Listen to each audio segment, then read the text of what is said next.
There are two images that I cannot get out of my head. The Minneapolis police officer with his knee on George Floyd's neck.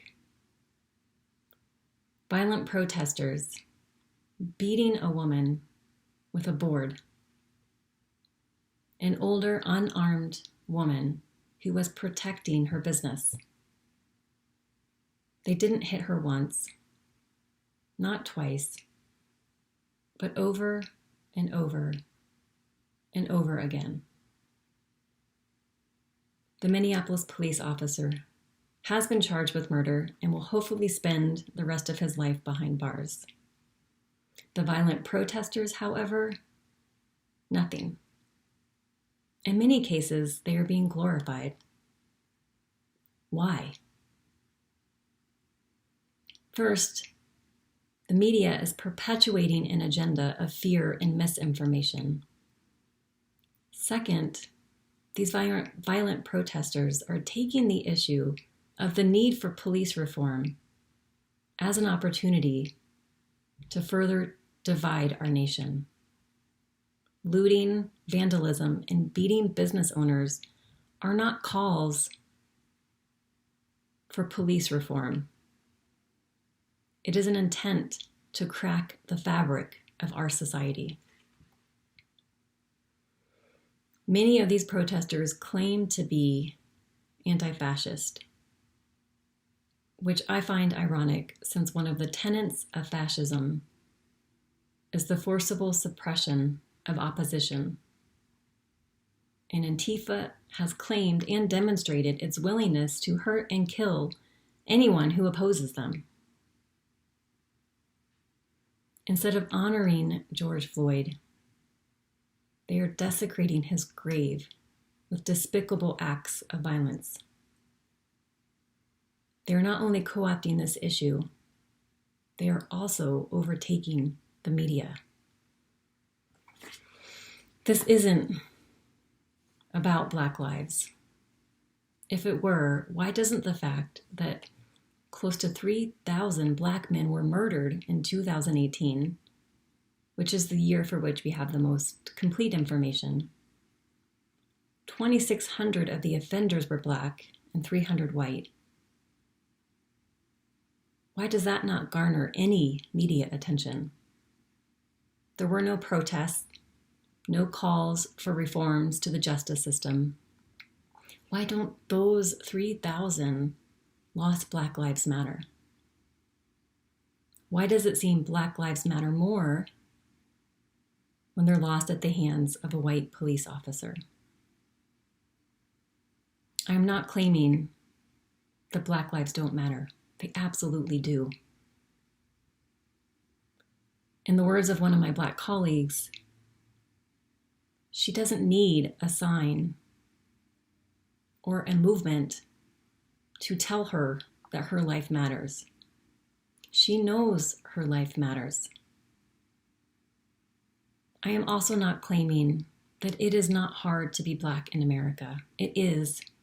I cannot even fathom. There are forces at work that need to be overcome. There are systems that need to be changed. I am claiming that these violent protesters are not advocating for those changes. They are seeking to further divide our nation and to intensify that divide along racial lines.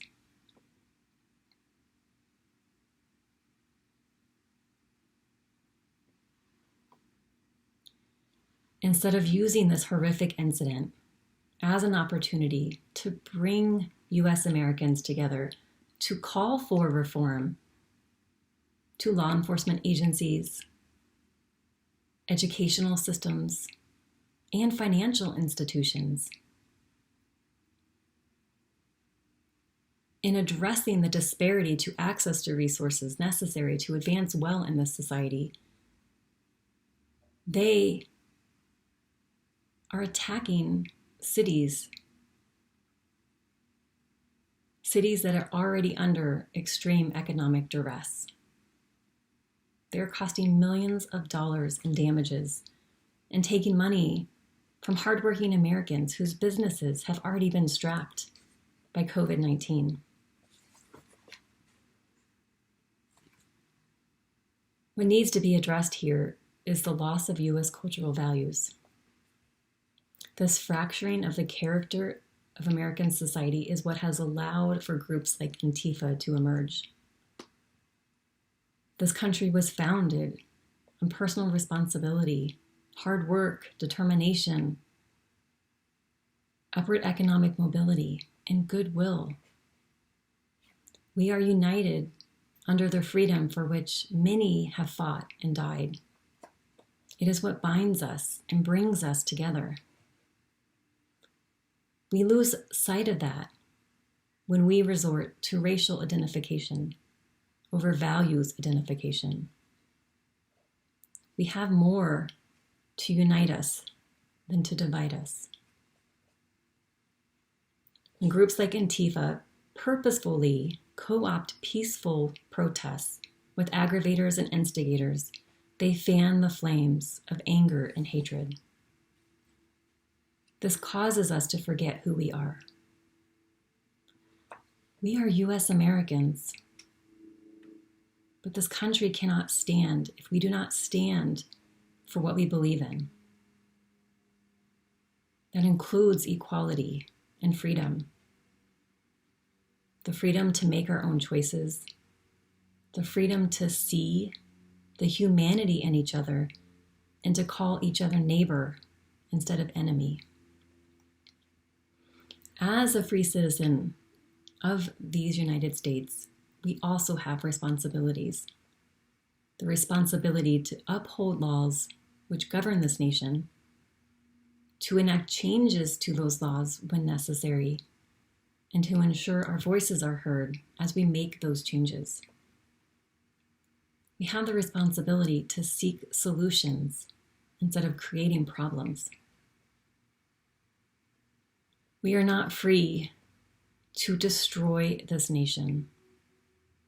We are being called to rebuild this nation, to fix what's broken, not point fingers, place blame, or play the victim, but to take responsibility for our actions so that our actions demonstrate our values. We need to mend the character of U.S. society.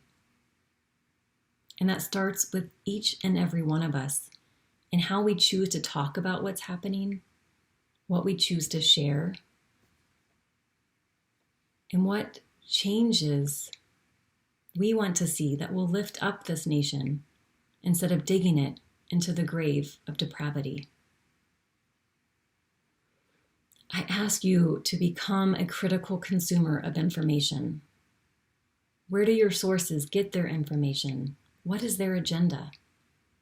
How might they be manipulating what they choose to share to paint a certain picture? Be willing to look at both sides of the issue. Be willing to see what the other side has to say. Ask yourself what values each side is demonstrating. And most importantly, ask yourself where you want to stand. What do you want this nation to become? And what are you doing as a part of that evolution?